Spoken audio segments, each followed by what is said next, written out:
Shalom saudara, kebenaran hari ini berjudul Kesadaran terhadap keberadaan diri. Dalam Lukas pasal 7 ayat 47 dikatakan, tetapi orang yang sedikit diampuni, sedikit juga ia berbuat kasih. Kalimat ini mengesankan bahwa Tuhan tidak memberikan pengampunan sepenuhnya, atau seakan-akan hanya sebagian, atau bisa dalam porsi sedikit. Apakah Tuhan dapat memberikan pengampunan dengan sebagian saja, saudara? Apakah bisa dalam porsi yang sedikit atau terbatas? Nah, saudara, tidak dapat dipungkiri secara harfiah kalimat tersebut dapat berarti demikian. Bisa, secara harfiah bisa berarti demikian. Seakan-akan ada bagian-bagian dalam pemberian ampun kepada seseorang.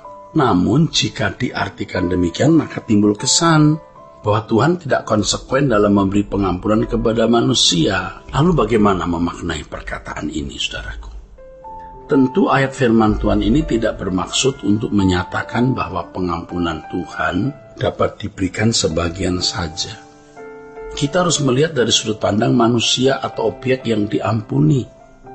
Merujuk pada kisah perempuan berdosa yang berdiri di belakang kaki Yesus, yang tidak henti-hentinya menangis, membasuh kaki Tuhan Yesus dengan air mata, dan menuangkan minyak narwastu. Ia menyadari betapa banyak dosa yang telah dia lakukan. Dia menyadari betapa besar dan banyak dosa yang telah dia lakukan. Ini dari sudut manusia, objek yang diampuni. Nah, berbeda dengan Simon orang Farisi yang merasa dirinya sudah baik di mata manusia. Ia merasa dirinya adalah orang saleh yang tidak memiliki dosa seperti perempuan itu. Dalam hal ini besarnya dosa yang dimaksud Tuhan dalam ayat ini tidak hanya menunjuk pada keadaan orang tersebut, tetapi kesadarannya terhadap keadaan dirinya. Saya ulangi, dalam hal ini besarnya dosa yang dimaksud Tuhan dalam ayat tersebut tidak hanya menunjuk pada keadaan orang tersebut, tapi kesadarannya terhadap keadaan dirinya. Tetapi orang yang sedikit diampuni, sedikit juga ia berbuat kasih. Jadi kalau maksudnya sedikit diampuni itu merasa dia tidak berdosa, jadi sedikit diampuni. Berbeda dengan wanita ini yang merasa dirinya begitu rusak, Jadi besarnya dosa di sini menunjuk pada kesadaran seseorang terhadap dirinya.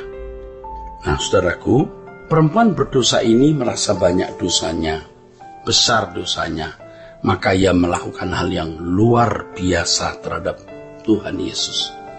Sebaliknya, karena Simon orang Farisi itu tidak merasa bahwa dirinya berdosa, maka ia hanya melakukan hal yang biasa, bahkan melakukan hal yang kurang terhormat. Seperti yang dikatakan tegas oleh Yesus. Ketika aku masuk rumahmu Simon, kamu tidak mencuci kakiku. Tapi perempuan ini mencuci dengan air matanya. Kamu tidak mencium aku, tapi wanita ini mencium kakiku. Engkau tidak meminyaki aku dengan minyak wangi Simon, tetapi perempuan berdosa ini menuangkan minyaknya kepadaku. Dalam konteks budaya hari itu, jika ada tamu yang dianggap terhormat dari tuan rumah, maka tuan rumah yang mencuci kaki tamu itu. Tuan rumah yang kemudian mencium terlebih dahulu kaki tamu tersebut dan memercikkannya dengan minyak wangi. Tetapi hal ini tidak dilakukan oleh Simon orang Farisi karena ia memandang Yesus tidak terhormat atau kurang terhormat dibanding dirinya. Kurang ajar memang Simon orang Farisi ini. Berbeda dengan wanita itu, Simon orang Farisi merasa dirinya tidak memiliki dosa sebanyak wanita tersebut. Karena pada saat itu Simon orang Farisi ini memandang dirinya sebagai penegak Taurat. Inilah yang dimaksud Tuhan ketika Yesus Tuhan kita berkata, tetapi orang yang sedikit diampuni, sedikit juga berbuat kasih. Dalam hal ini besarnya dosa yang dimaksud dalam pernyataan Tuhan tidak hanya menunjuk pada keadaan orang tersebut, tetapi kesadarannya terhadap keadaan dirinya. Nah, Simon orang Farisi itu tidak sadar bahwa dirinya belum berkeadaan seperti yang dikehendaki oleh Allah. Dia merasa keadaannya sudah benar seperti yang dikehendaki Allah. Oh, dia tidak tahu. Simon ini berpikir menjadi agen penegak hukum keagamaan. Ia telah memiliki keadaan yang benar. Dia merasa begitu. Dengan berpikir demikian, ia merasa telah cukup baik sehingga tidak melakukan perbuatan kasih. Sebaliknya wanita yang merasa berdosa itu melakukan banyak perbuatan kasih karena berangkat dari kesadaran bahwa dirinya belum berkenan. Kesadaran akan dirinya ini membuat perempuan tersebut diampuni oleh Tuhan. Kesadaran akan dirinya sebagai orang berdosa itu membuat dirinya diampuni oleh Tuhan. Saudaraku, saudara, kisah wanita berdosa dan Simon orang Farisi ini memberi pelajaran berharga bagi kita. Pelajaran tersebut adalah kita tidak boleh cepat merasa puas dengan keadaan diri kita. Jangan berpikir jika tidak melakukan pelanggaran moral sudah diterima masyarakat, apalagi mengambil bagian dalam kegiatan gerejawi. Sudah merasa dirinya berkenan kepada Tuhan.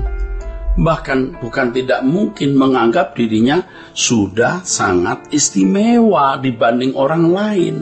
Nah, ini penyakitnya atau jebakan dari orang-orang yang tidak bertumbuh di dalam manusia batiniahnya. Jadi meleset, saudaraku sekalian. Sesungguhnya, saudaraku, kita harus terus merasa haus dan lapar untuk terus mengejar standar kebenaran yang dikehendaki oleh Tuhan. Kita harus mengejar standar keberadaan yang dikehendaki oleh Tuhan atau oleh Allah, saudaraku. Tentu hal ini dapat dilihat oleh orang itu sendiri bersama dengan Tuhan, jika jujur memperkarakannya. Jadi standar Tuhan itu bagaimana, dia harus hidup bagaimana, itu Tuhan pasti berbicara, pasti. Tuhan pasti menunjukkan itu, saudaraku. Saudaraku sekalian, Tuhan akan membukakan mata rohani kita terhadap keadaan diri kita dan keadaan diri kita ketika kita jujur memperkarakannya dan haus untuk mengalami perubahan, saudara. Selain itu, kita bisa lebih menghayati kebesaran Allah dan kekudusannya. Saudaraku, ketika semakin menghayati kekudusan Allah, saudaraku, maka ia akan menyadari kemelesetannya di hadapan Allah atau kemelesetan dirinya, saudaraku. Orang yang memburu kesucian, orang yang haus dan lapar akan kebenaran, pasti dibukakan pengertiannya untuk melihat keadaan dirinya dengan benar, supaya semua unsur kekafiran, semua sampah-sampah dosa masa lalunya bisa dikenali dan ditanggulanginya, saudaraku. Nah, intinya, saudara, saya mau tegaskan, Tuhan akan membukakan mata rohani seseorang terhadap keadaan dirinya ketika orang itu haus akan kebenaran dan mau jujur memperkarakannya di hadapan Tuhan. Kiranya kebenaran ini memberkati kita sekalian. Sola Gracia.